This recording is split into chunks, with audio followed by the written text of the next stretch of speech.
क्या तुम्हें एक ऐसी फिजिक्स चाहिए जो कि मोर ऑफ अ मॉडल जैसी दिखे और वैसी ना दिखे कि ये कोई बॉडी बिल्डर है? अगर तुम्हें वैसी फिजिक्स चाहिए, तुमने एकदम ठीक वीडियो पर क्लिक किया है। पहली बात तुम्हें मुझसे क्यों सुननी चाहिए, ये इसलिए क्योंकि मैंने ऐसी फिजिक 15 साल की एज में बनाई है, जिम जाके और ऑफकोर्स घर का खाना खा के। मैंने कोई सप्लीमेंट नहीं यूज़ किए, मैंने कोई स्टीरॉइड्स वगैरह कुछ भी यूज़ नहीं किए।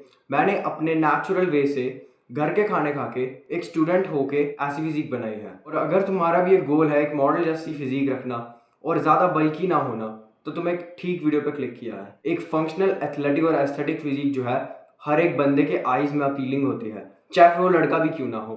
अगर तुम भी कोई ऐसी फिजिक देखोगे जो कि अच्छे से मूव कर सकती है, उसकी बॉडी बहुत अच्छी है, एकदम लीन है, तुम्हें भी वो फिजिक अच्छी लगेगी। तुम भी चाहोगे कि काश वो तुम्हारे पास होती।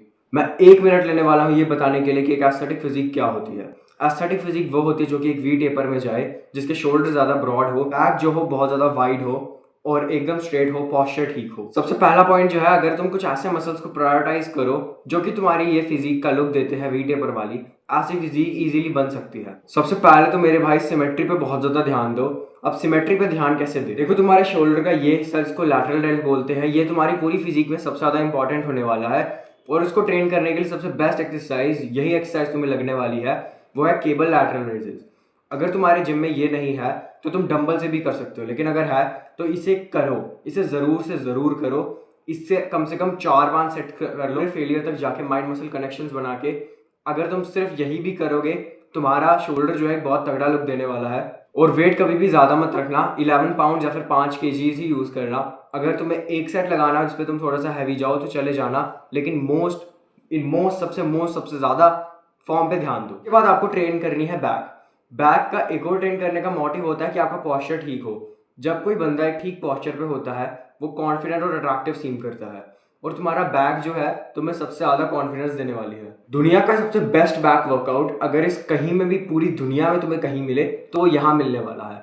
अगर इससे बेटर कोई बैक वर्कआउट है, मुझे टैग कर देना, मैं ये टाइटल हटा दूंगा। लास्टली आती है अपर चेस्ट। अपर चेस्ट क्यों? क्योंकि जब तुम किसी को फ्रंट से देख रहे हो, उसकी अपर चेस्ट तुम्हें दिखने वाली है। और अगर अपर चेस्ट अच्छी होगी तो पूरी चेस्ट अच्छी दिखेगी। लोअर चेस्ट उतनी यूजफुल नहीं है, अगर तुम नॉर्मल बेंच लगा रहे हो तब भी। लोअर चेस्ट को ट्रेन करने के लिए केबल्स मत लगा देना, इससे तुम्हारी फिजिक थोड़ी सी क्या बोलते हैं अनएस्थेटिक लग सकती है। इंक्लाइन बेंच प्रेस और इंक्लाइन डंबल बेंच जो है सबसे बेस्ट एक्सरसाइजेज होगी अगर आपको अपर चेस्ट ट्रेन करनी है। चेस्ट तो मेरा बॉडी का सबसे ज़्यादा लैकिंग पार्ट है, लेकिन इससे भी मैंने ट्रेन कर करके एटलीस्ट एक एवरेज लेवल पे ला लिया है।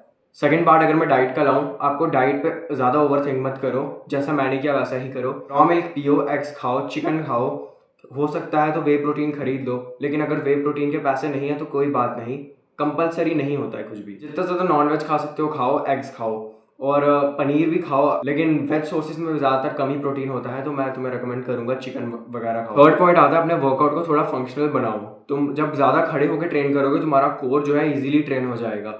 और जब तुम कोर की खुद से भी एक्सरसाइज मारोगे तो तुम्हारे एब्स जो है अच्छे बनने वाले हैं। तुम बेशक थोड़े ज़्यादा बॉडी फैट पे भी होंगे, तब भी तुम्हारे एब्स दिख जाएंगे। और तुम्हें पता ही है एब्स कितना ज़्यादा इंपॉर्टेंट मसल ग्रुप होता है। इस मक्खी की कुछ भी हो जाए, मगर अपने ट्रैप्स को ट्रेन नहीं करना। जब तुम ट्रैप्स को ट्रेन करते हो, तुम्हारे हाथ ऐसे होते हैं, उससे तुम्हारा शोल्डर जो है नीचे शिफ्ट हो सकता है। और ये ब्रो साइंस नहीं है, तुम देख लो जिसने भी अभी तक ट्रैप्स ट्रेन किया उसका शोल्डर हमेशा नीचे दिखता है। इसलिए मैं रिकमेंड करूँगा ट्रैप्स को ट्रेन ना करो।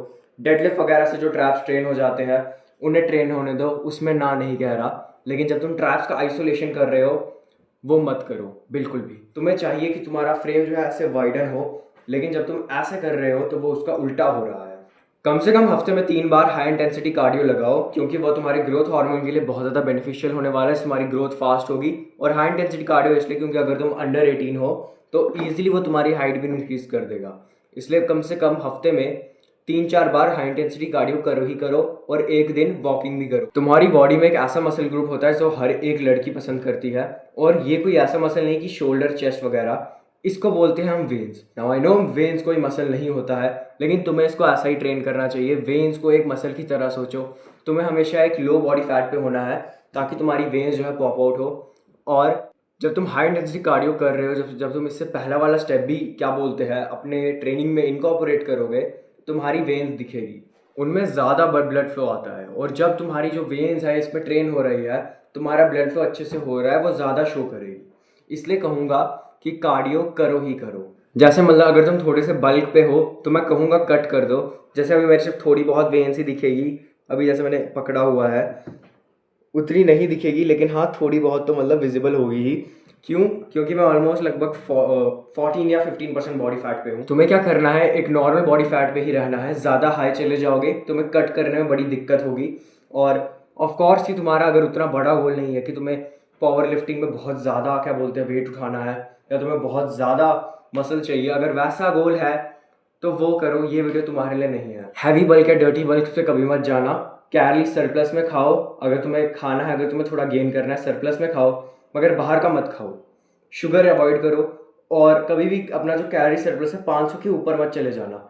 अगर 500 के ऊपर जा रहे हो तो मोस्ट प्रॉब्लम तुम डर्टी बल्क ही कर रहे हो। स्लीपिंग की बात है तो ये बहुत ज़्यादा इंपॉर्टेंट पॉइंट है। अगर तुम्हें फिजिक बनानी है, स्लीपिंग अगर तुम ठीक से नहीं कर रहे हो तुम गेट अवे नहीं करने वाले। 8 to 10 आवर्स की डीप स्लीप लेके अगर तुम जिम जाओगे तो तुम्हारा वेट अच्छे से उठेगा, तुम में ज़्यादा स्ट्रेंथ होगी। तो आई होप तुम्हें सारे पॉइंट्स पता चल गए हो।